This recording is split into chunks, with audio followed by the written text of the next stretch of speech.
Chapter 19. Cruel Training. In the morning, a pale mist had shrouded the surrounding summit and lingered for a very long time. A gentle wind blew by and suddenly a physical grunt could be heard. Behind the summit, in a hidden groove, both of Xiao Lan's feet were inserted into the soil like tree stumps.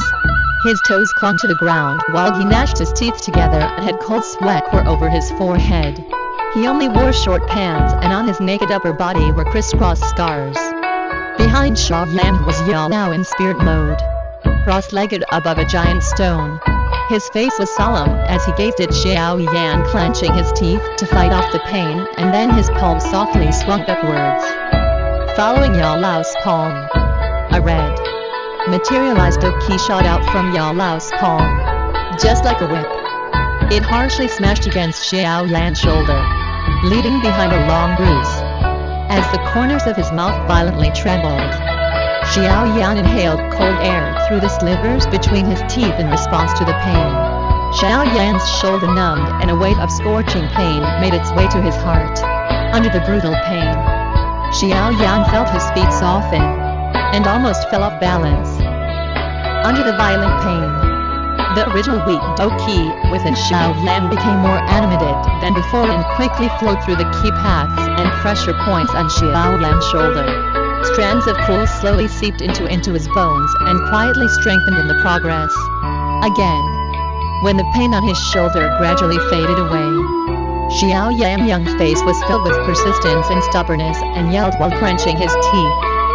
Looking at persevering Xiao Yan, a gratified smile appeared on Yao Lao's withered face. Slightly nodded, a red materialized Doki shot out from his palm again. Bang, bang, bang, within the small forest. As strike after strike hit Xiao Yan, low grunts along with naked hits sounded.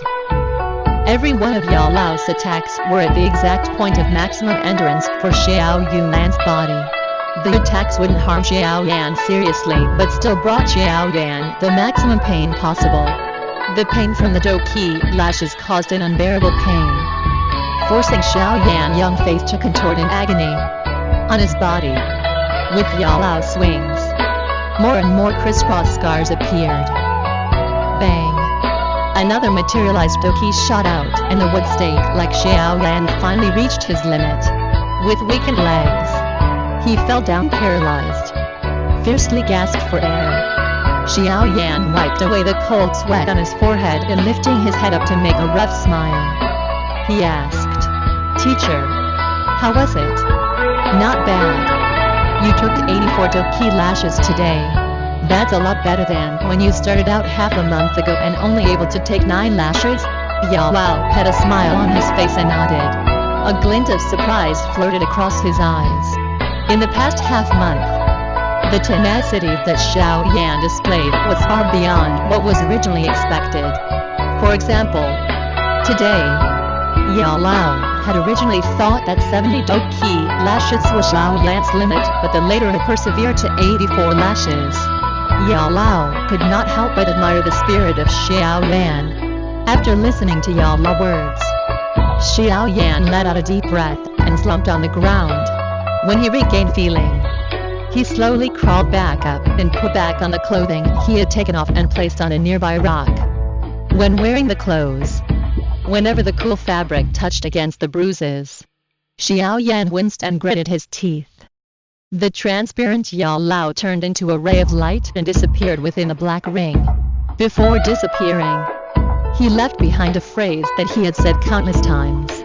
Quickly go back and submerge yourself within the foundation elixir to make sure that the congested blood doesn't leave behind hidden wounds. Nodding, Xiao Yan finished putting on his clothes and left the forest. Once Xiao Yan finally made it back to his room while enduring the pain, he quickly took off his clothes once again and jumped into his wooden bowl of green liquid. Teal bath bowl http www.inspiration.com woodenbathtub.html. The ice-cold green liquid alleviated the pains from the bruised skin, and Xiao Yan slowly closed his eyes, enjoying the soothing liquid flow over his skin. After a while, Xiao Yan's rushed breathing slowly calmed and even incorporated a couple of snores. After a painful beating, Xiao Yan couldn't take the fatigue on both his body and mental state and fell asleep. While Xiao Yan was asleep, the green liquid rippled slightly and slivers of peaceful energy quietly slipped into Xiao Yan's open pores. They watched the way the lashes of congested blood and at the same time they revitalized and strengthened the muscles that were already at their utmost limit. While sleeping, Xiao Yan's body had been strengthened to a whole new level. While strengthening and repairing Xiao Yan's muscles, the green liquid slowly became lighter and lighter. Obviously, the energy in the liquid was decreasing. Unaware of how long he had fallen asleep, Xiao Yan only knew that the warm sunlight had already brightened his room when he woke up. Stretching out his body, his bones suddenly made rattling noises. When he lifted his head, he realized that his entire body was full of energy and power. Xiao Yan couldn't help but yell out, "Great!" As Xiao Yan stepped out from the wooden bowl, he unexpectedly discovered that the bowl of foundation elixir had already turned into transparent water from its originally green state. My elixir had already been used up. Scratching his nose, Xiao Yan helplessly shook his head, suddenly recalling something. He happily closed his eye and carefully sensed his Doqi state. A moment later, Xiao Yan opened his eye and happily laughed. "Finally, I'm at 5th Duan Qi."